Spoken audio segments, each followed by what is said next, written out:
Saint-Privat-du-Dragon, petit paradis caché en Haute-Loire, à proximité des gorges de l'Allier, est une commune qui a décidé de fleurir et embellir le cadre de vie de son village. On est parti à la rencontre des acteurs, mairie, techniciens, habitants, qui s'impliquent au quotidien dans le fleurissement. La commune s'est étendue, elle est étendue, hein. C'est pas une des plus grandes communes de l'ancien canton de la Voûte, mais pas loin. Elle fait le bourg et 21 hameaux et lieux-dits. On a candidaté pour le label Ville et Village parce que les gens nous disaient que le village avait beaucoup changé et que le fleurissement avait apporté beaucoup un plus au village certain.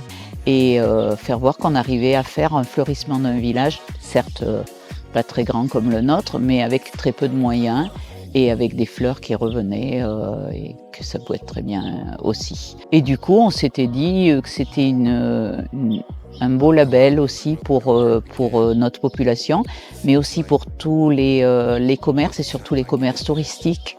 On a beaucoup de gîtes et c'est justement souvent les touristes qui nous disent que le village est très beau et très fleuri.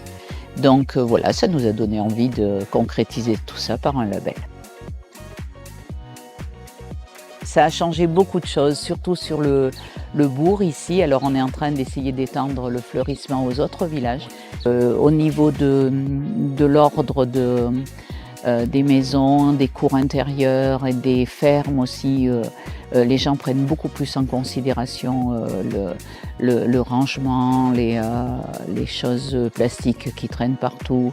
Tout ça, on le voit de moins en moins et tout ça, les efforts des uns et des autres, on se rend compte que les villages sont de plus en plus jolis et que les gens apprécient vraiment puisqu'ils donnent la main à la pâte maintenant. Le SICTOM nous a proposé, on a été la première commune avec Chillac à demander oui qu'on voulait bien. Et ça, alors vraiment, c'est rentré complètement dans les mœurs. Hein. Les gens viennent se servir, ils viennent amener leurs déchets verts. La commune en prend un petit peu pour ses fleurs et les gens viennent se servir. Je fais des associations de couleurs, hein, parfois assez judicieuses.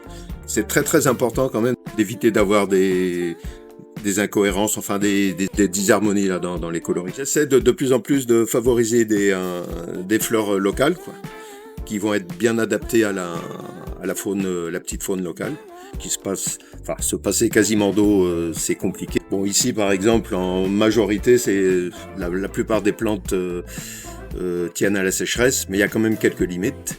J'ai quasiment rien arrosé avec la lance ou l'arrosoir depuis le printemps, quoi, en fait.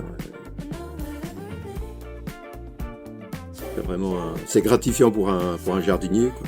Et si ça peut l'être aussi pour les gens qui sont sensibles à ça dans le village et les passants, les touristes.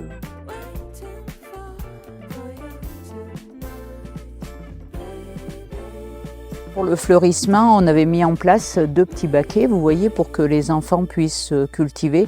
On a une école grâce à un regroupement pédagogique qui est le plus vieux regroupement de Haute-Loire. Donc en fait, on est en regroupement avec la commune de Cerzat et celle de Couteuges, où il y a les maternelles, et Cerzat où il y a les plus grands.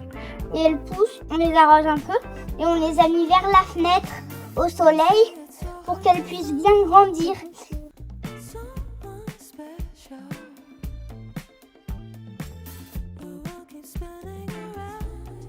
Oh, la marguerite, c'est le bon intermédiaire entre la plante qui peut être cultivée et la sauvage.